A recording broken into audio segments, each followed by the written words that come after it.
될 것 같아요. 예, 고맙습니다. 지금 몇 가지 말씀하셨는데요. 선생님 말씀하신 대로 능력주의가 정말 큰 문제이고요. 그 다음에 우리가 일반적으로 가지고 있는 고정관념들, 이런 것들이 이런 사태까지 만든 것 같고요. 또 배금주의, 극단적 물질주의, 이게 지금 한국 사회의 큰 문제지요. 그런데 사실은 이 문제를 정확하게 보려면 국회를 보면 그냥 알 수 있어요. 국회에 지금 300명이 앉아있잖아요. 그 자들이 어떤 자들인가? 네, 그걸 보면 그냥 아는 거예요. 그냥. 지금 한국은 의회에 300명이 앉아있는데요. 그 중에서 295명이 자유시장 경제를 지지한 자들이 앉아있어요. 자유시장 경제. 지구상에서 자유시장 경제를 지지한 자들이 99% 앉아있는 나라는 대한민국밖에 없어요. 이걸 국민들이 잘 몰라요. 이게 왜 문제인지를. 자유시장 경제는 어느 나라에서나 대체로 5 내지 8% 정도밖에 안 돼요. 지지자들이. 왜? 자유시장 경제는 인간과 함께 갈 수 없는 경제 시스템이라는 게 이미 역사적으로 다 증명이 됐기 때문에 그래요.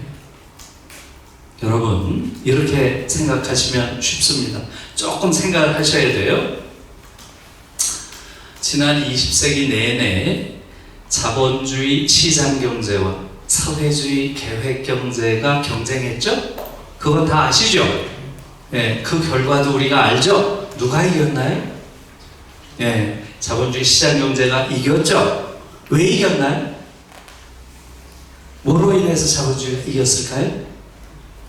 네, 자본주의가 보다 효율적으로 인간의 욕망을 충족시켜주는 체제다. 이게 결판 난 거예요. 사회주의 계획경제를 뜯어보니까 너무나 비효율적이에요. 우리가 예상한 것보다 훨씬 더 비효율적이었어요. 제가 독일 통일에 대한 연구를 좀 하면서 동독 사회주의를 많이 들여다봤어요. 정말로 인간이 사회주의 계획경제를 하는 게 어렵겠구나라는 걸 느꼈어요. 그래서 역사가 이미 우리에게 분명히 알려주고 있는 거예요. 자본주의 시장경제가 보다 효율적인 제재다. 이걸 알려주고 있는 거예요. 그런데 자본주의 시장경제의 문제는 뭘까요? 자유롭게 놔두면 인간을 잡아먹는다는 거예요. 이게 자본주의 시장경제의 문제예요. 자유롭게 놔두면 온 천지를 돌아다니면서 인간을 잡아먹습니다. 이것을 독일에서는 야수 자본주의라고 불러요. 야수 자본주의. 라우티어 카피탈리스무스. 저는 이 야수 자본주의라는 표현을 여러분들이 많이 썼으면 좋겠어요. 한국 자본주의는 야수 중에서도 야수 자본주의입니다. 가장 약탈적인 야수 자본주의가 지금 한국 자본주의예요. 그래서 이 모든 사회적 비극이 오는 겁니다. 여러분, 자본주의가 야수라고 하는 것, 이것은 대단한 비유예요. 아주 적절한 비유입니다. 야수하면 여러분 누가 떠올라요? 어떤 동물이 떠올라요? 네, 늑대는 그렇게 야수는 아니죠. 사자, 호랭이, 표범 이런 게 전형적인 야수죠. 네? 야수 어때요? 얼마나 잘 뛰어다녀요? 그렇죠? 얼마나 잘생겼어요? 얼마나 멋져요? 달리는 것도 멋지고 다이나믹하고. 네? 자본주의가 그런 거예요. 정말 잘 달리고. 여러분들 한번 보세요. 백화점 한번 가보세요. 어때요? 들어가는 순간부터 몽롱해지죠? 그건 그래요. 안 가요. 아예 안 가요. 아예. 안 가는 걸 잘 하시는 거예요. 들어가는 순간부터 이 물질 세계의 화려함에 완전히 취해버립니다. 그래서 독일의 테오도르 아도르노라고 하는 사상가는 이렇게 얘기를 했어요. 정말 멋진 비유예요. 중세 때는 인간의 이성을 마비시키는 방식으로 지배했죠. 인간의 이성을 어둡게 해서 미신과 광기에 의해서 지배하는 게 중세의 지배예요. 그래서 중세를 암흑기라고 우리가 보통 얘기하죠. 그걸 계몽한 것, 이것을 enlightenment, 빛을 비춰가지고 무지의 암흑을 깨우쳤다. 이게 계몽이죠. 그러면 근대는 어떻게, 오늘날 사는 이 근대는 어떻게 지배할까요? 여기에 대해서 조금 전에 말씀드린 아도르노라는 철학자는 이렇게 얘기했어요. 페어블렌드, 현호. 오늘날 우리가 사는 이 세계의 지배는 빛이 없어서 문제가 아니에요. 빛이 너무 많아서 문제인 거예요. 너무나 화려하니까, 현혹이란 게 뭐예요? 너무 눈부셔서 안 보이는 거예요, 본질이. 그게 현혹이죠. 어두워서가 아니에요. 너무 눈이 이게 지금 제가 안 보이거든요. 이 안이 너무 눈이 부시니까 그 본질을 보지 못하는 거예요. 그게 자본주의 지배 방식이죠. 대부분이 자본주의 현혹되는 거죠. 그 화려함의 본질을 보는 걸 잃어버리는 겁니다. 그래서 지금 말한 야수라고 했을 때는 뭐겠어요? 그 야수성 두 가지죠. 자본주의 사회에서. 바로 실업과 불평등입니다. 실업과 불평등. 자본주의는 필연적으로 5 내지 8%의 실업을 가지고 있는 체제예요. 그냥 가지고 있어요. 실업이라는 것은 특수한 우연한 현상이 아니에요. 자본주의에 내재된 현상이에요. 그러니까 조금 전에 말씀드린 대로 자본주의는 가장 효율적인 경제 시스템이라고 했죠. 그런데 자본주의의 결정적인 결함은, 구조적 결함은 실업을 갖는다는 거죠. 그럼 이 실업은 어떻게 봐야 돼요? 개인의 문제인가요? 구조의 문제인가요? 당연히 구조의 문제죠. 그러면 실업자들은 어떻게 해야 되나요? 그렇죠. 이것은 자본주의를 사용하는 그 집단이 공동으로 책임져야 될 문제죠. 이건 너무나 당연한 거예요. 유럽 대부분이 다 그렇게 생각하는 거예요. 그래서 실업의 문제는 효율적인 자본주의 시스템을 활용하는 일종의 비용, 일종의 대가라고 생각하는 거예요. 그러니까 실업 문제를 어떻게 해야 되겠어요? 네가 게을러서, 네가 공부 안 해서, 네가 너무 놀았지, 네가 좋은 대학 못 갔지, 이런 식으로 하면 안 된다는 거죠. 그런 문제가 아니에요. 자본주의 자체의 문제입니다. 그러니까 어떻게 해야 되겠어요? 당연히 국가가 실업수당을 주고요. 독일은 2년을 주죠. 그 다음에 자리를 잡지 못하면 실업 부족, 이건 죽을 때까지 줘요. 무제한입니다. 당연히 그래야죠. 자본주의 사회 자체에 실업이라는 현상이 내재한 건데, 일자리를 잡지 못하는 사람에 대해서는 죽을 때까지 무제한으로 지원을 해야 된다는, 그게 당연한 국가의 의무라고 보고요. 국가가 재교육과 그 다음에 직업을 발산하는 데까지 국가의 책임이 전적으로 있다, 이렇게 보는 거죠. 그 다음에 불평등. 불평등 문제는 어떻게 풀어야 되겠어요? 불평등의 문제는? 그렇죠. 이것도 국가가 개입해서 풀어야 되겠죠? 어떻게 풀겠어요? 네, 어려운 게 아니에요. 네, 어려운 게 아니에요. 어떻게 분배하겠어요? 정의로운 조세. 정의로운 조세. 어느 나라나 다 정의로운 조세로 푸는 거예요. 국가가 개입해서. 너무나 많이, 턱없이 많이 번 사람들, 이것은 다 국가가 회수하고, 또 그걸 통해서 실업의 문제가 생기니까 이것도 국가가 거기서 마련한 재원으로 푸는 거죠. 이것이 일반적인 방식인 거예요. 그래서 국가가 개입해서 자본주의가 가지고 있는 결함을 말하자면 보수하고 수선하고 보완해서 이걸 작동시키는 것, 이것을 뭐라고 불러요? 이걸 소셜이라고 부르는 거예요. 이게 바로 소셜이에요. 한국은 프리 마켓 이코노미, 자유시장 경제죠. 유럽은 소셜 마켓 이코노미인 거예요. 마켓 이코노미의 효율성은 좋다. 그러나 그것을 자유롭게 내깔려두면 절대 안 된다. 왜? 인간을 다 잡아먹으니까. 그래서 사회적 시장경제라고 하는 거예요. 여러분 생각해 보세요. 자본주의가 가지고 있는 놀라운 효율성은 활용하면 좋겠죠. 그러나 자본주의가 인간을 잡아먹는 야수성 통제해야 될 거 아니에요. 그 야수에게 재갈을 올리고 고삐를 딱 채워서 인간을 못 잡아먹게 해야죠. 이 못 잡아먹게 하는 행위를 소셜이라고 부르는 거예요. 이해했어요? 네. 그런데 지금 한국은 어때요? 프리마켓 이코노미. 지금 국민의힘이니 민주당이니 다 똑같죠. 거기에 앉아있는 자들이 다 자유시장 경제 이 말만 하는 거예요. 그러니 인간 다 잡아먹자. 노동자들이 이렇게 많이 죽어가고 이렇게 끔찍한 불평등이 존재하고 여성차별이 이렇게 심하고 정규직 비정규직 차별하고 대기업 중소기업 차별하고 이게 다 프리마켓 이코노미의 부작용이에요. 그런데 이것을 아예 한국의 국회에서는 인식을 못해요.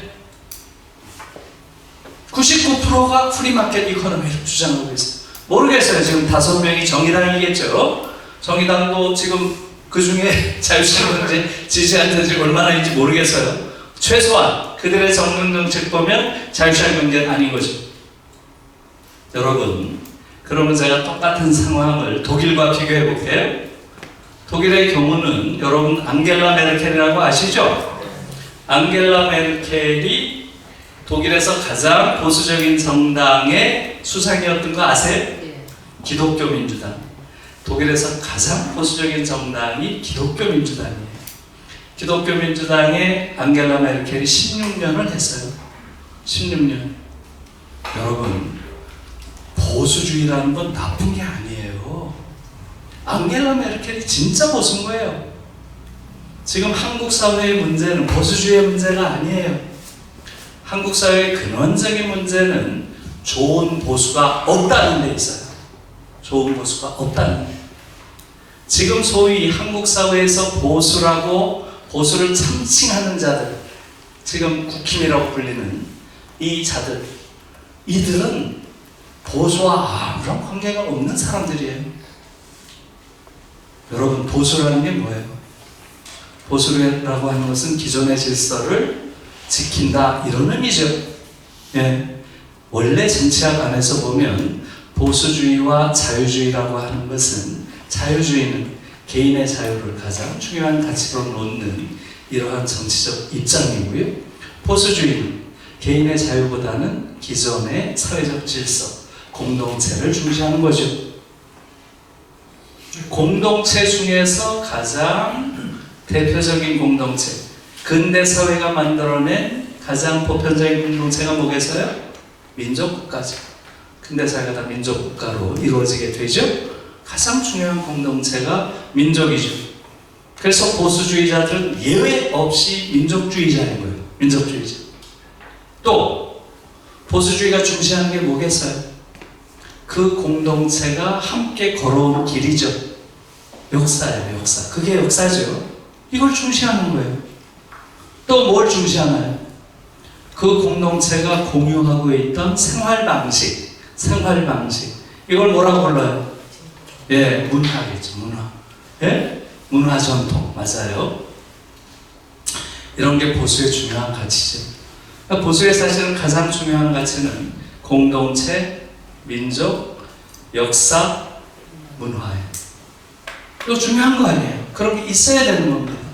좋은 보수가 있어야 안정적이고 좋은 사회가 되는 거예요. 그런데 지금 한국에서 소위 보수주의를 팔아먹는 자들, 이들 한번 보세요.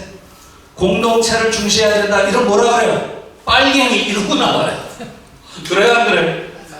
민족을 중시해야 된다, 이런 뭐라 그래요? 용고 이러고 나와요. 그렇지 않나요? 역사를 중시해야 된다 그러면 깜짝 놀래요. 도망가요. 역사 얘기하면. 역사를 왜곡하거나 축소하거나 역사를 기만합니다. 이게 지금 한국 보수들의 행태예요. 이런 보수는 지구상이 없어요. 지구상이. 그래서 지금 한국에서 소위 보수를 참칭하는 자들은 뭐라고 불러야 될까요? 예. 자신들의 사적 이해를 수호하기 위해서 대개 외세에 기생해서 기회주의적으로 행동하는 집단, 이걸 뭐라고 불러요? 수구라고 불러요. 수구. 100% 맞잖아요. 100%. 네?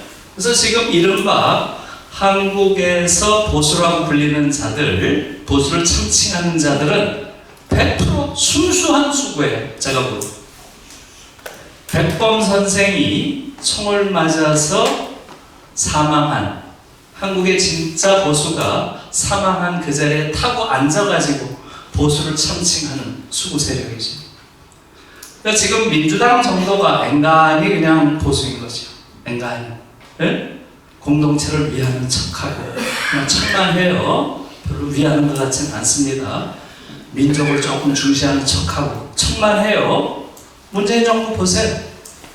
개성공단조차 열 용기가 없는 그런 자들이 무슨 민족주의를 이야기해요. 역사를 중시하는 척해요. 척. 그 다음에 조금 문화적인 척해요. 그러니까 그냥 문재인 정부 정도가 보수라고 부를 수 있는 거죠. 그래서 지금 한국의 경우는 이렇게 좋은 보수가 없다는 게 큰 불행입니다. 그래서 제가 문재인 정부 때 칼럼에다 그렇게 썼어요. 문재인 정부의 역사적 사명은 좋은 보수가 되는 것이다. 좋은 보수가 됨으로써 수구를 이제는 정치 무대에서 퇴장시키고 자기 왼쪽에 합리적인 진보가 등장할 수 있는 공간을 열어주는 것. 이게 문재인 정부의 역사적 사명입니다. 제가 사실 몇 번 썼어요. 그 얘기를. 이 양반 못 알아들어요. 이들은 계속 진보인 척을 하니까 어떤 문제가 생겼어요. 보수 자리가 비니까 수구들이 다시 퇴장하고 있다. 저기 자리가 비었네. 다시 기어들어와서 자기들이 보수 행세를 하면서 지금 집권까지 했어요. 그리고 자꾸 진보인 척을 하니까 진짜 진보 정당의 활동 공간이 좁아져 버렸어요. 저는 지금 문재인 정부의 이러한 행태는 한국의 민주주의를 급격히 후퇴시키는 결정적인 실상이라고 봐요. 그래서 이 부분을 여러분들이 잘 이해하셔야 되고요. 독일의 경우는 의회에 아까 말한 자유시장 경제를 지지한 자가 몇 명이나 있을까요? 몇 명이나 될 것 같아요? 요 지지난 건 독일 의회에 640명이 앉아 있었어요. 640명. 그 중에 자유시장 경제를 지지한 자가 몇 명이나 됐을까요? 몇 명이나 됐을 것 같아요? 또 한번 해보세요. 640명 중에 30명, 그거밖에 안 돼요. 30명이면 몇 프로나요? 640명이니까 네, 한 5% 정도네요. 예. 네, 맞습니다. 한 명도 없어요. 한 명도. 지금 말씀하신 게 맞아요. 그 지지난번엔 한 명도 없었어요. 예. 독일은 5%가 넘어야 의회에 진출하는데요. 지지난번에 4.9% 얻었어요. 그래서 한 명도 못 들어갔어요. 그래서 제로였습니다. 제로. 그러니까 우리와 독일은 완전히 질적으로 다른 사회인 거예요. 우리는 여의도에 앉아있는 자들의 99%가 자유시장 경제, 그것을 지지한 자들이 앉아있으니까 마음대로 사람들 잡아먹으라고 그냥 다 내깔려 두고 있는 자본주의예요. 그러니까 실제로 많은 사람들이 거기에 깔려서 죽은 겁니다. 독일의 경우는 자유시장 경제를 지지한 자가 단 한 명도 없었어요. 지지난번에. 놀라운 거지. 제일 보수적인 정당이 바로 기민당. 이 기민당이 내세우는 게 바로 소셜 마켓 이코노미예요. 보수주의자들이 바로 그것을 주장하는 겁니다. 사회적 시장 경제. 시장 경제 활력은 살리되 시장 경제가 인간을 잡아먹지 못하도록 정의로운 조세를 통해서 말하자면 부자로부터 충분한 재원을 확보하고 그걸 통해서 실업자들을 국가에서 책임지고 보호하는 이런 방식으로 자본주의를 작동시키는 거죠. 그리고 의회에는 또 누가 있겠어요? 얘들보다 더 좌파가 있는 거예요. 그 옆에 있는 게 뭐겠어요? 사회민주당이에요. 사회민주당. 사회민주당은 어떤 체제를 주장을 할까요? 소셜리스틱 마켓 이코노미. 소셜과 소셜리스틱 어떻게 다를까요? 사회주의적 시장경제겠죠? 이건 뭐겠어요? 시장 경제의 활력은 인정한다. 그러나 인간이 존엄한 존재로 사는데 꼭 필요한 영역, 그 영역은 절대 시장에 넘기면 안 돼. 이런 거예요. 그런 영역이 어디겠어요? 인간이 존엄한 존재로 살기 위해서 꼭 필요한 영역이 어디겠어요? 그렇죠. 교육, 의료, 또 뭐겠어요? 주거. 이 세 영. 교육, 의료, 주거. 이것은 시장에서 이걸 통해서 부를 취한다는 것은 파렴치한 짓이야 보는 거예요. 그래서 독일은 모든 교육이 다 공적 교육으로 되어 있고요. 대학도 95%가 다 국립대학이에요. 지금 한국 사회 보세요. 전 세계에서 사립대학 비율이 가장 높은 게, 압도적으로 높은 게 대한민국이에요. 87%가 사립대학이에요. 이런 나라는 지구상에 없어요. 미국도 20 몇 프로밖에 안 돼요. 대부분 주립대학들이 많죠. 한국은 무려 87%가 사립대학입니다. 이것은 우리 국회를 보면 왜 이런 현상이 생겼는지 아는 거죠. 의료 마찬가지죠. 의료. 이건 우리는 비교적 의료에 있어서는 국가의료 시스템이 비교적 잘 되어 있다고 하지만 유럽과 비교해 보면 전혀 그렇지 않은 거예요. 지금 유럽의 경우는 이 의료 체제가 거의 완벽하게 정비되어 있습니다. 병 걸려도 단 한 푼도 내지 않아요. 단 한 푼도. 약값까지 다 무료예요. 약값까지. 그러니까 우리로서는 상상하기 어려운 정도의 의료 시스템 갖추고 있고요. 그 다음에 주거도 마찬가지죠. 주거를 가지고 지금 우리나라처럼 이렇게 투기의 대상으로 삼고 어느 지역에 산다는 이유로 어마어마한 재산상의 불이익을 당하는 이런 나라 어디 있어요? 어처구니가 없는 겁니다.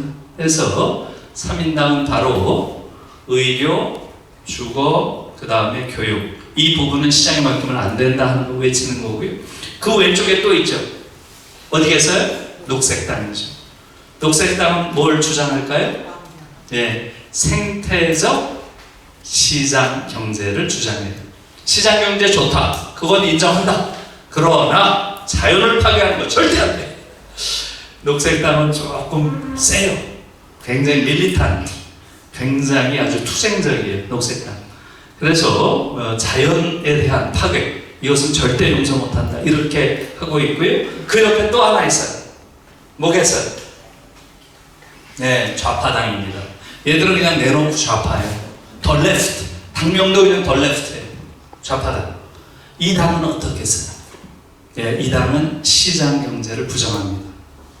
우리는 이 시장 경제에 대한 사회주의적 대안을 모색한다. 아직도 모색하고 있어요. 대안을 다 내놓지 못하고 있어요. 그러나 모색하고 있습니다. 이게 좌파당이에요. 이 네 개의 정당이 모여서 법을 만듭니다. 자, 어떤 법 만들겠어요? 어떤 법을 만들겠어요? 우리나라는 99%가 이쪽에 있는 겁니다. 지금 이쪽. 네? 여기서 자유시장 경제를 지지한 자들이 법을 만들어요. 어떤 법 만들겠어요? 이게 지금 한국 사회 비극의 핵심적인 부분이에요. 우리가 민주주의가 됐어도 이러한 정치 지형 속에서는 어떤 정당이 집권을 하더라도 국민들의 불행은 치유될 수가 없는 구조라는 거죠. 그래서 저는 지금 한국 사회의 가장 큰 비극은 정치 지형이 전 세계에서 가장 극단적으로 우경화되어 있다는 거예요. 이런 나라는 없습니다. 오른쪽 끝에 다 몰려 있어요. 여기 있어요. 여기. 더 이상 못 가죠. 여기 지금 국힘이라는 정당이 여기 있는 거예요. 여기. 오른쪽 끝에. 여기 한 발짝 떨어져서 문재인의 민주당이 있었던 거예요. 얘들은 이 문재인 정부를 뭐라고 불렀어요? 좌파 정부 이랬죠? 이 말은 맞아요? 틀려요? 왜 틀려요? 맞죠? 그렇죠. 좌우라고 하는 것은 상대적인 개념이에요. 얘들이 보기엔 좌파죠. 자기들보다 왼쪽에 있으니까. 얘들이 보기엔 좌파인 거예요. 문재인 정부는.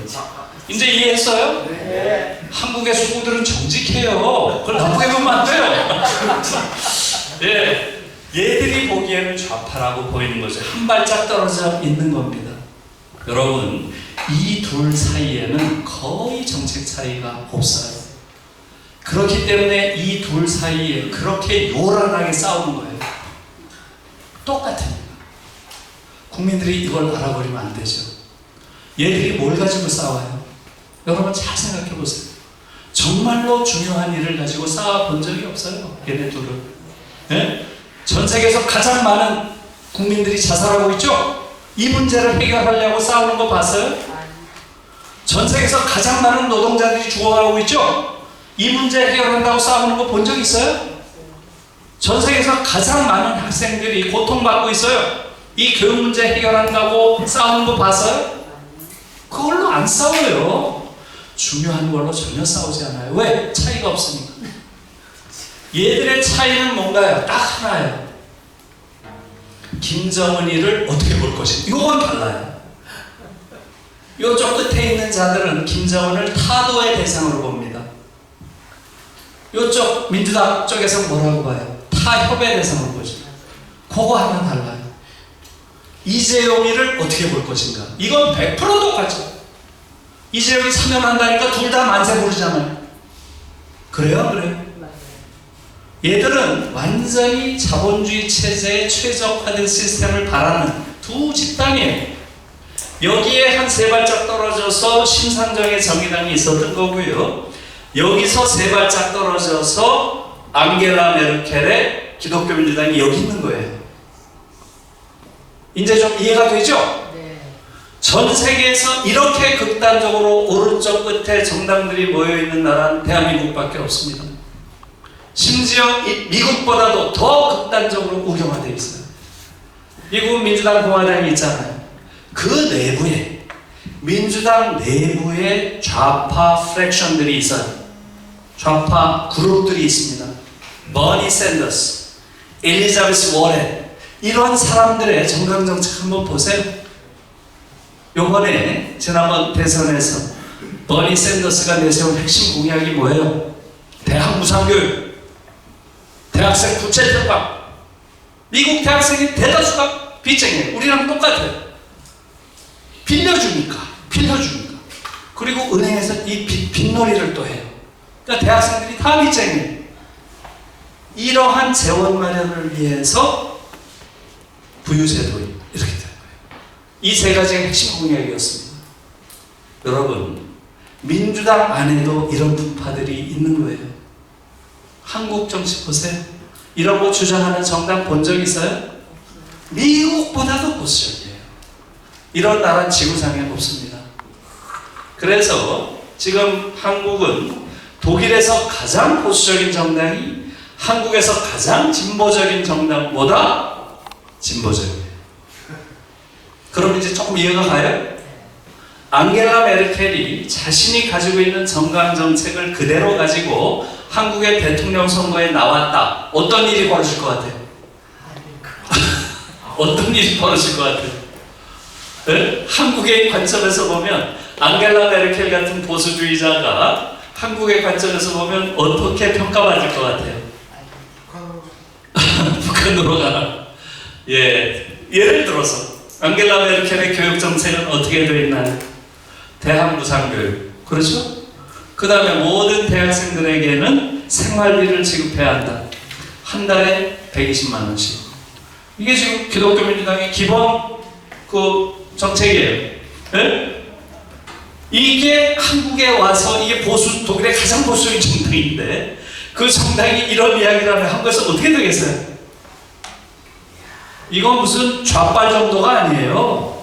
극좌파입니다. 극좌파. 한국에 오면 독일의 가장 보수적인 정당이 한국에 오면 극좌파로 불릴 정도로 한국의 정치 지형 자체가 완전히 극단적으로 보수화되어 있다는 거죠.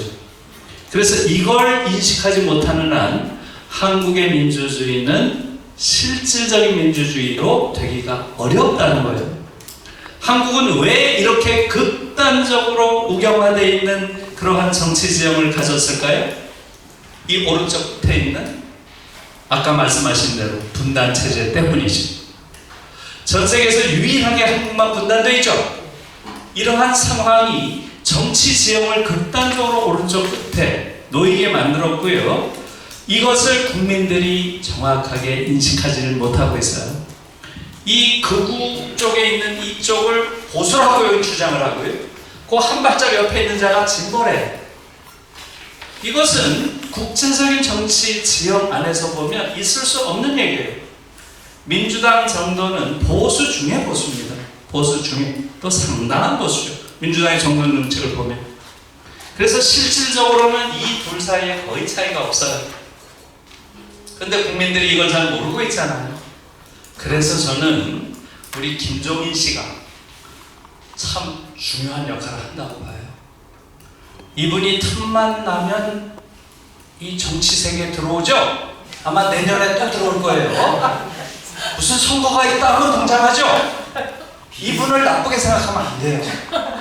저는 이분이 좋은 의도가 있다고 봅니다.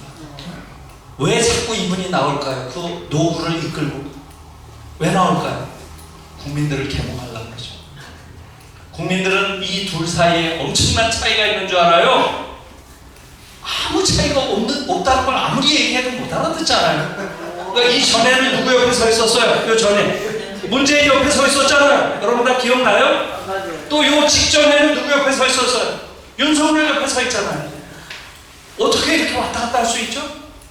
이분이 요번이 처음이 아니에요. 이전에도 여러 번 했어요. 이분이 왜 왔다 갔다 하고 있을까요? 차이가 없고. 그렇죠. 차이가 없다는 걸 국민들에게 개몽시키려고 여기 계속 나오죠. 그런데도 국민들이 아직도 이해 못해요. 차이가 있는 줄 알아요. 아직도 차이 없습니다. 이게 지금 한국 정치 지형의 문제인 거예요. 그래서 분단이라고 하는 것이 한국 사회에 이런 문제를 낳은 근본적인 원인이에요.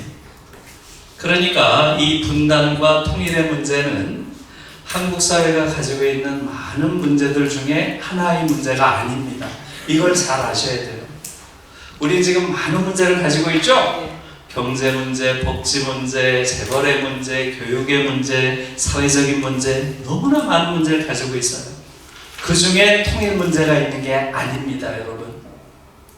통일 문제는 우리가 안고 있는 모든 개별적인 문제의 근원 문제. 이 통일 문제가 이 모든 문제를 만들어낸 거예요.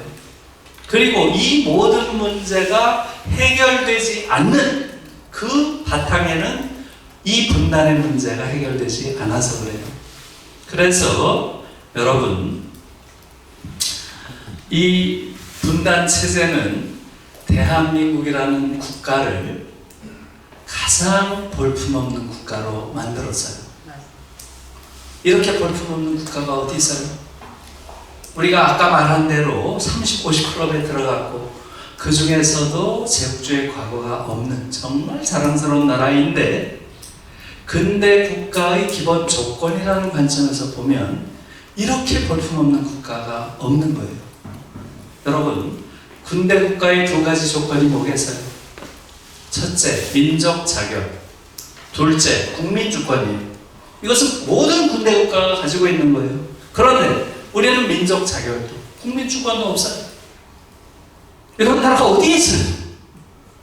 지금 사드 같은 거 들어오는 과정 한번 보세요. 네?